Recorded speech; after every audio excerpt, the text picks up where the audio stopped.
ಅಧಿವೇಶನದಲ್ಲಿ ಬಿಜೆಪಿ ಮುಖಂಡ ಪೃಥ್ವಿ ಸಿಂಗ್ ಹಲ್ಲೆ ಕೇಸು ಸಾಕಷ್ಟು ಸದ್ದು ಮಾಡ್ತಾ ಇದೆ. ಸದನದ ಬಾವಿಗಿಳಿದಂಥ ಬಿಜೆಪಿ ಜೆಡಿಎಸ್ ಸದಸ್ಯರು ಹೋರಾಟವನ್ನು ಮಾಡಿದರು.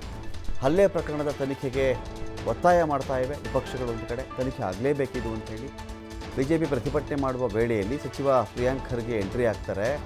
ನಾನು ಚಿತ್ತಾಪುರದ ಅಭ್ಯರ್ಥಿ ಮೇಲೆ ಹಲ್ಲೆ ಮಾಡಿದ್ದೆ ಅಂತ ಆರೋಪ ಮಾಡಿದರು.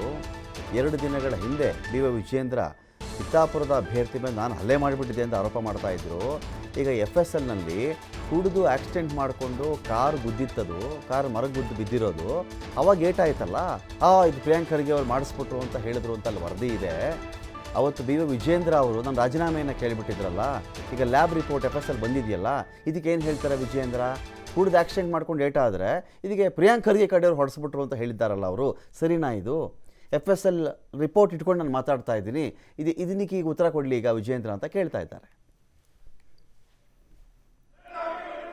ಆಗಬೇಕು ಸರ್ಕಾರಕ್ಕೆ ವಿರೋಧ ಪಕ್ಷದವರು ಬೆಳಕು ಚೆಲ್ಲಿ ರಾಜ್ಯದ ಜನಗಳ ಮಾಡ್ತಕ್ಕಂಥದ್ದು ಜನಗಳ ಹಿತ ಇಲ್ಲ.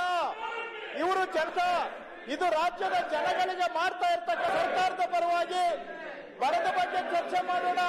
ಉತ್ತರ ಕರ್ನಾಟಕದ ಸಮಸ್ಯೆಗಳ ಬಗ್ಗೆ ಚರ್ಚೆ ಇರ್ತಕ್ಕಂಥದ್ದು ರಾಜ್ಯದ ಜನಗಳಿಗೆ ಅನ್ಯಾಯ ಆಗ್ತಾ ಇದೆ. ಇದಕ್ಕೆ ನಿಮ್ಮ ರಾಜ್ಯಕ್ಕೆ ಎಜೆಂಡಾ ಹೊರಗೆ ಮಾಡಿಕೊಳ್ಳಿ. ರಾಜ್ಯಕ್ಕೆ ಎಜೆಂಡಾವನ್ನು ಇಲ್ಲಿ ತೋರಿಸಲಿಕ್ಕೆ ನೀವು ಹೋಗಬೇಡಿ. ಪ್ರತಿಯೊಂದು ಹಂತದಲ್ಲಿ ಕೂಡ ರಾಜ್ಯಕ್ಕೆ ಮಾಡಬೇಡಿ. ಏನು ಗೃಹ ಸಚಿವರು ಉತ್ತರ ಕೊಡ್ತಾರೆ, ನಿಮಗೆ ಬರಗಾಲ ಮಧ್ಯೆ ಚರ್ಚೆ ಮಾಡಿ ಉತ್ತರ. ಒಂದೇ ನಿಮಿಷ ಸರ್, ಒಂದೇ ನಿಮಿಷ.